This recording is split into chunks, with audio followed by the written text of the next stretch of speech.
Welcome back to Fox and Friends First. The New York Times coming out swinging, the paper penning a lengthy hit piece detailing Donald Trump's relationship with women, and the rest of the media follows suit. So, would the mainstream media ever do this to Hillary Clinton? Here to weigh in, Democratic Ohio State Senator and former Ohio State Senate Minority Leader Capri Cafaro and Republican strategist Kathy Lynn Taylor. Thank you so much for getting up bright and early for us this morning. Absolutely, our pleasure. So, Capri, I'll start with you. You know, we have this New York Times hit piece, which Donald Trump did respond to, and he called it lame. Do you believe that they would ever do this, the same thing to Hillary Clinton?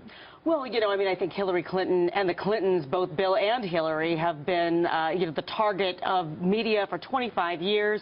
If we all recall the 1990s where, Hillary Clinton asserted this is all about, a vast right-wing conspiracy. So while I do think that Hillary is not totally off the hook when it comes to emails and Benghazi and many other issues, the Clinton Foundation that are facing her and the Clintons as a whole, I do think that when it comes to the issue that Donald Trump has spoken about specifically with Hillary Clinton as a, quote, enabler of Bill's dalliances, I think that issue she's going to get a pass on from the media because of her gender.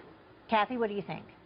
Well, I feel a little bit like the mainstream media really has given Hillary a little bit of a pass. I mean, there's certainly been a lot of headline mentions, and you're starting to see a little bit of investigative work into the Clinton Foundation dealings, which look to be potentially quite alarming. Yeah. There was an article recently in the Washington Post. That's right. But, it's interesting. The Washington Post was found out of 14 major news sites to have more headline mentions on their homepage of Donald Trump than any other of the top 14. It's about 70%.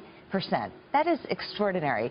So not only is he garnering more media attention, but to put a small army towards investigating him is really quite different than what they're doing for Hillary, despite the issues. I think what the mainstream media is going to find out about Donald Trump is what candidates have learned about him, which is that going against him is kind of like going against a tackling dummy in preseason.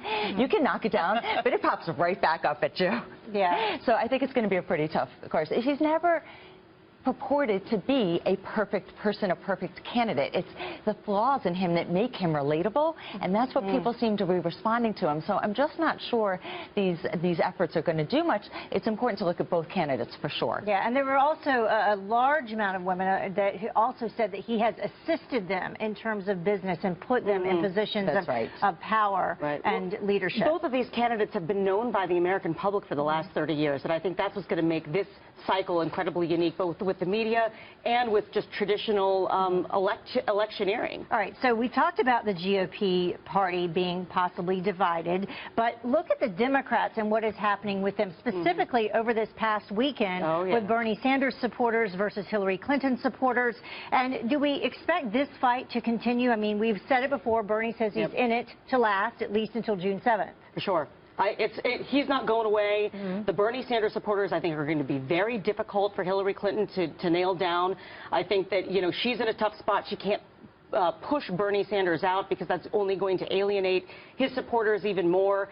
And so for her, she needs to hope that Bernie Sanders, after Hillary hits that magic number of delegates to be the nominee for the Democratic Party, she has to beg Bernie to get out there and be her surrogate to unite the party. Without that, I think it's going to be incredibly difficult, and we could be seeing a pretty bloody fight in Philadelphia. Not only have his followers said that they will not support her if he does not tell them to do that, they've also said that they will cross party lines and support Donald Trump instead. Some will because of his stance on trade, for example. Right, exactly. Kathy? Yes, I mean, I don't know that there's an issue, Capri, and I could agree more on it.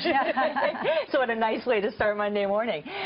But it's a real issue, and it's an issue for Democrats because when you look at voter turnout in the primary, and you look at the fact that as opposed to 2008, which was the last contested presidential primary for both parties, the Democratic voter turnout is down about 35%, and Republican voter primary turnout is up about 70%. I don't think there's a number or a set of numbers that tells the story more about what we have to look forward to than those. Yeah, and any enthusiasm that is going on the Democratic side is in Bernie's camp. So can she continue that? That's right. And the GOP has gotten a real gift in getting, presumptive nominee earlier. They have. All right. Well, thank you both for joining us. Appreciate the conversation this morning.